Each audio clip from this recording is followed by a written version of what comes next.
ce genre de Ouais. personnes pour nos éditeurs. Oui, donc Guy Debord qui invente en 1967 l'expression de société du spectacle, hein, c'est le titre de son livre sorti en 1967, donc où il dit globalement en fait qu'il y a eu une mutation du capitalisme, que le capitalisme aujourd'hui, comment dire, s'exprime davantage par des flux d'images que par des flux d'argent. Les flux d'images, en fait, viennent en quelque sorte se surajouter par-dessus les flux d'argent. Les flux d'argent existent encore, mais les flux d'images, en quelque sorte, d'une certaine manière, deviennent un peu omniprésents. Et c'est vrai que bon, quand Marx écrivait au XIXe siècle, les flux d'images n'étaient pas très développés parce que l'audiovisuel n'était pas développé du tout d'ailleurs. Donc bon, ça se limitait à la photo et en fait la photographie venait d'apparaître, donc c'était pas encore quelque chose qui en fait, comment dire, qui devenait englobant. À partir des années 50-60, donc tout ce qui est audiovisuel devient effectivement omniprésent, omnipotent. Et donc commence à produire un effet de déréalisation dans la population, c'est un effet de découplage entre la vie réelle et la vie rêvée, en quelque sorte, induite par les flux d'images. Les chimères. Ouais. Voilà, c'est ça, ou ce que Jean Baudrillard appellera aussi les simulations, les simulacres, c'est-à-dire en fait une espèce de monde virtuel qui devient la référence. C'est-à-dire qu'on perd contact avec finalement notre vie au quotidien, hein, la vie réelle, hein, et en fait on s'identifie à ces flux d'images qui sont stéréotypés et qui n'ont pas qui sont en quelque sorte une espèce de déréalisation permanente qui va servir en fait de nouvelles normes au fonctionnement de l'esprit. Alors c'est extrêmement dangereux parce que ça nous éloigne je dirais, du concret et du réel, puisqu'on commence à prendre en fait, on commence à suivre, à prendre notre référence comportementale sur quelque chose qui n'existe pas. Et qui vient interférer, qui vient parasiter les relations réelles, notamment le lien social familial, par exemple, hein. C'est-à-dire que le féminisme n'aurait pas eu cette expansion sans la société du spectacle, hein. Donc, hier, il y avait la journée des droits de la femme. Bon, tout ça, bon, et qui, alors, avec donc des messages envoyés dans les médias, société du spectacle, c'est société des médias, avec des messages qui n'ont plus de rapport avec la réalité, comme quoi les femmes seraient persécutées ou que l'égalité serait encore à conquérir. Donc cette déréalisation n'est possible qu'à la condition que les flux d'images, que les médias, finalement, l'emportent, enfin, commencent à grignoter, hein, sur le réel. Hein, dans le réel, évidemment, tout le monde sait bien, tout le monde sait bien. En fait, le féminisme médiatique, c'est un jeu de dupes dont personne n'est dupe. Tout le monde sait très bien que l'égalité des salaires est un acquis. C'est bon, c'est fait. Je veux dire, donc il n'y a plus que l'égalité homme-femme est définitivement acquise, du moins en Occident. Et donc fondamentalement, tous ces débats-là n'ont plus lieu d'être, hein. Donc, mais malgré tout, pourquoi ça se perpétue? Parce que précisément, en fait, le réel possède un double, hein. Ça, c'est un titre du philosophe Clément Rosset, le réel et son double, ce que Baudrillard appellerait en fait une sorte de simulacre généralisé ou d'hyper-réalité. L'hyper-réalité, c'est quand en fait l'image de la réalité commence à remplacer la réalité. Et donc, quand on commence à croire effectivement que les femmes sont persécutées parce que les médias nous disent que les femmes sont persécutées, parce que la société du spectacle nous dit que les femmes sont persécutées, eh bien, on plaque ça sur le réel, sur l'expérience quotidienne, et ça fait écran, hein, en fait, entre nous et le réel. Et donc, voilà, donc ça, c'est le... Le féminisme Euh, n'étant qu'un exemple parmi tant d'autres, hein. pardon? Le féminisme n'étant qu'un Oui, ouais. exemple parmi tant d'autres. Voilà. Alors, mais justement, donc avant le Comité Invisible et l'insurrection qui vient, hein, ce collectif-là d'intellectuels, en fait, avait déjà publié des textes sous le nom de Tikkun.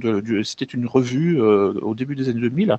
Ils avaient publié un texte très intéressant intitulé Premier matériau pour une théorie de la jeune fille, où ils faisaient justement le procès du féminisme spectaculaire, hein, du féminisme médiatique.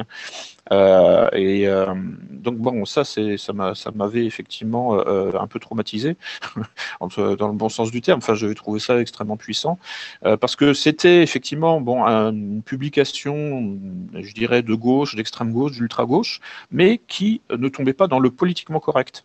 Bon, et ça c'est justement en fait la filiation situationniste qui, à mon avis, qui a permis d'échapper au politiquement correct, parce que bon, Debord est parfois qualifié d'anarchiste de droite, hein, de même que Baudrillard d'ailleurs en fait. Hein, donc c'est des auteurs qui ont été beaucoup lus et commentés par les milieux de gauche, mais qui sont parfois considérés comme anards de droite, hein, c'est l'expression Francis consacrée. Cousin qui est un peu dans cette veine-là justement.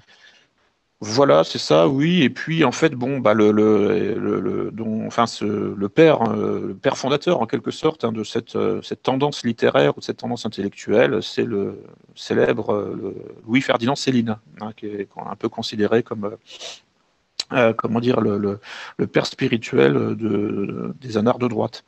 Voilà, donc c'est voilà, bon, moi quelque part c'est peut-être enfin je me suis reconnu effectivement là-dedans, quoi. C'est en même temps je suis ni anarchiste ni de droite, je suis pas de gauche non plus, enfin bon, je suis pas étatiste non plus, enfin c'est pareil. moi je suis pragmatique en fait, hein. Si l'anarchisme marche, bon bah soyons anarchistes. Si ça marche pas, bah changeons de modèle.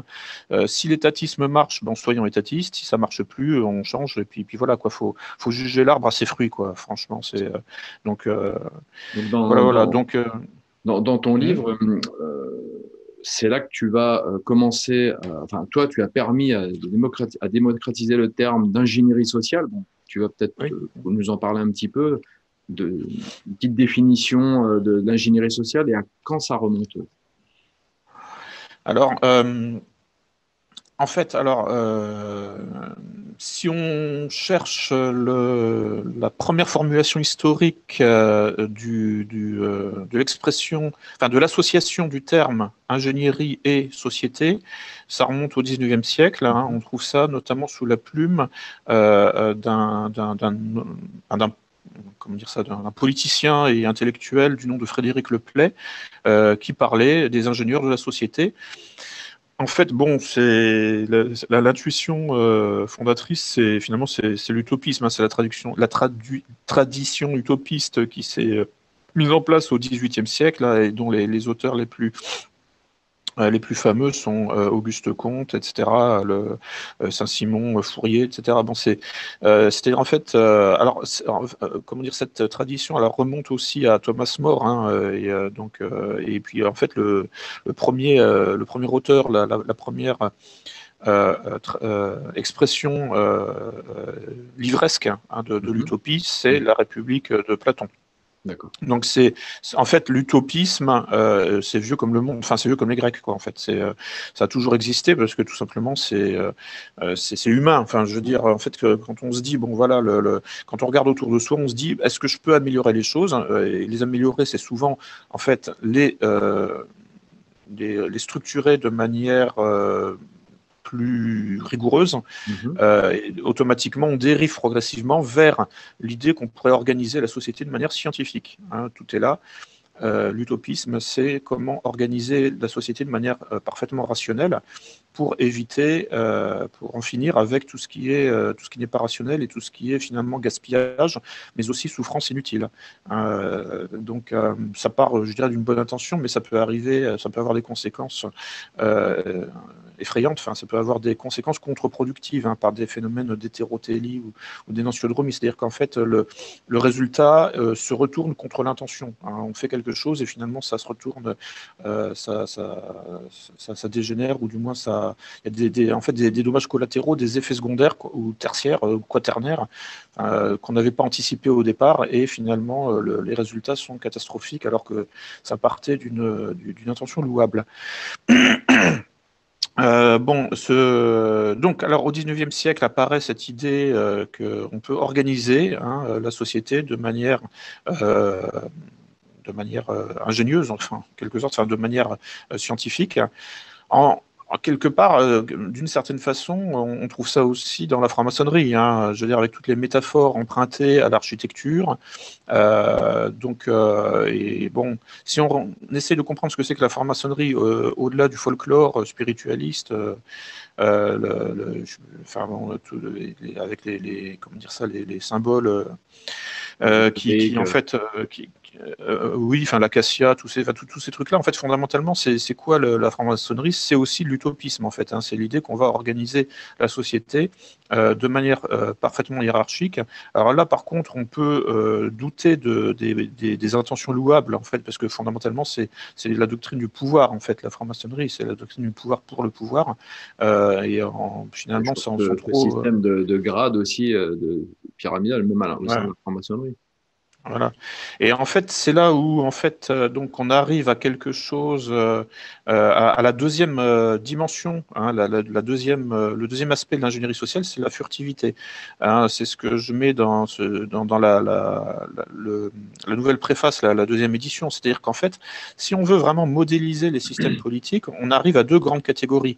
C'est-à-dire les systèmes politiques où tout est visible. Par exemple, les systèmes totalitaires conventionnels, même si ils sont déplaisants, en fait, tout est visible. C'est-à-dire que toute la hiérarchie, tout l'organigramme est visible. D'ailleurs, justement, le despote veut être vu. C'est pour ça qu'on trouve ces statues à tous les ronds-points. C'est pour ça qu'on trouve des photos, des portraits du despote dans toutes les maisons. C'est-à-dire que le sommet du pouvoir veut être vu. Il nous voit, il nous surveille, mais lui aussi veut être vu. Donc il y a en fait une symétrie du regard. Et ça, je crois que c'est si on veut vraiment définir deux grands types de systèmes politiques, c'est entre une symétrie de la dialectique voir et être vu, de la paire, du couple voir et être vu, et une asymétrie. Donc les systèmes de type maçonnique qui reposent, eux, sur une asymétrie. C'est-à-dire que le pouvoir nous voit, mais nous ne le voyons pas. Dans les systèmes, je dirais, traditionnels, ce que Soros appelle finalement les sociétés fermées, le pouvoir nous voit et nous le voyons. C'est-à-dire que l'organigramme, la structure du système ne cache rien. Tout est transparent. Ou presque. Bon, il y a toujours des services secrets, évidemment, mais bon, ça fait partie du jeu, c'est pas un problème. Mais le pouvoir officiel, lui, effectivement, peut être vu depuis la base de la pyramide. Dans les systèmes d'inspiration qu'on pourrait qualifier d'inspirés par l'ingénierie sociale ou éventuellement la franc-maçonnerie, effectivement, progressivement, on ne voit plus les étages supérieurs de la hiérarchie qui en fait échappent à la perception et qui repose sur un exercice furtif du pouvoir. Donc là, on voit, on se dirige vers la deuxième génération de l'ingénierie sociale. Donc après les utopistes, dont finalement la pensée a été synthétisée par Karl Popper, quand Karl Popper publie La Société ouverte et ses ennemis. En fait, il théorise, il propose en fait une théorisation définitive de l'ingénierie sociale dans sa version classique du 19e siècle, dans sa version utopiste. Et plus récemment, à partir des années 80, 90, 2000, il y a toute une génération de pirates informatiques qui récupèrent la notion de social engineering et pour en fait l'enrichir d'une couche qui concerne en fait la notion de furtivité. C'est-à-dire qu'en fait le travail sur le travail d'ingénierie sur la société et le travail sur le lien social, puisque en fait restructurer une société ou structurer une société, c'est structurer le lien social, fondamentalement. Oui, il y a des objets matériels, mais une société humaine repose sur ce qu'on appelle le lien social, c'est-à-dire en fait sur des rapports de confiance ou de méfiance ou d'indifférence entre les acteurs de la société. Les acteurs, enfin, c'est-à-dire les individus qui composent la société. Le lien social est structuré par 3 types de relations, la confiance, l'indifférence, la méfiance. Et donc, en fait, on peut transformer une société, au sens utopiste, en faisant de la démolition contrôlée